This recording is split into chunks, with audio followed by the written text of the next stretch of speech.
সংযোগ কম ইনকাম হলো, জিনিসের দাম কম ছিল, কিন্তু এখন মানে ইনকাম কম, জিনিসের দাম বেশি হয়ে গেছে। ইনকাম কমে যাচ্ছে, ইনকাম কমে গেছে, জিনিসের দাম বেশি হয়ে গেছে। মালের পার্সেন্টেজ মাসের পাশে সব জিনিসের ডিএসটি বসে দিচ্ছে, এমনকি ওষুধের ডিএসটি বসে দিচ্ছে। আমাদের সরকার গরিব মানুষের মানে দরদি হবে, সে ওষুধ হচ্ছে গরিব মানুষের জন্য মরণ জীবনের ব্যাপার, সেখানে ডিএসটি কেন বসাবো? ওখানে তো একটু কম দিতে হবে, ওষুধটা ছাড় দিতে হবে। আপনি কি জানেন এই যে ওষুধ কোম্পানিগুলো থেকে বিজেপি ও তৃণমূল এত টাকা নিয়েছে? তো বিজেপি আর তৃণমূল ওরা হচ্ছে দুটো একই পার্টি, ওরা ভিতর আপসে ওদের মিটিং চলে, ওরা ওপর বলে এক আর ভিতর করা এক। দিদি ভাই আর মোদি ভাই দুটাই এক। ওষুধের দাম বাড়ছে, ওষুধের দাম বাড়ছে, গ্যাসের দাম বাড়ছে, পেট্রোলের দাম বাড়ছে, ডিজেলের দাম বাড়ছে, কেরোসিনের দাম বাড়ছে, মানে চালের দাম বাড়ছে। এমন কোন জিনিস নাই যে দাম বাড়ছে না, সব জিনিসের দাম বাড়ছে। আমাদের সরকার আমাদের গরিব লোকের জন্য জিনিসের দাম কমাবে, তা না করে জিনিসের দাম বেরিয়ে দিচ্ছে।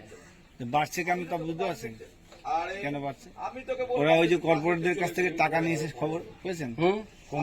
ওষুধ কোম্পানির কাছে টাকা নিয়েছে, সেই টাকা কোম্পানির কাছে আপনার কাছ থেকে যদি আমি ঘুষ নিই, তাহলে আপনি কি করবেন? তাহলে ওই জিনিসের দাম বাড়াবো, আপনি জিনিসের দাম বাড়াবো। একই রকম ভাবে কর্পোরেটরা।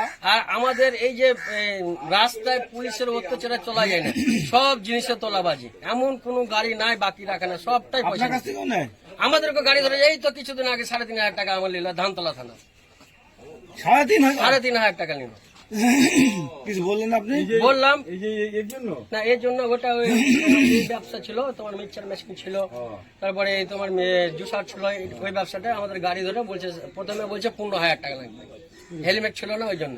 তারপরে আপনাকে বললো যে বলছে লাস্ট ফিনিশিং 3,500 টাকা ফাইসালা হলো।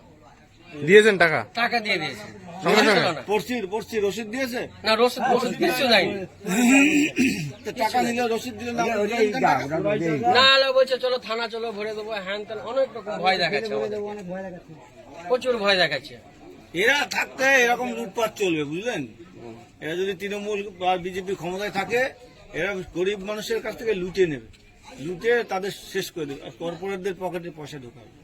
তাহলে এদের বিরুদ্ধে আপনি যখন ঘুরবেন না, গ্রামে গঞ্জে সব জায়গায় বলবেন যে এই লাল ঝান্ডাকে জেতাও, তা নাহলে মহাবিপদ।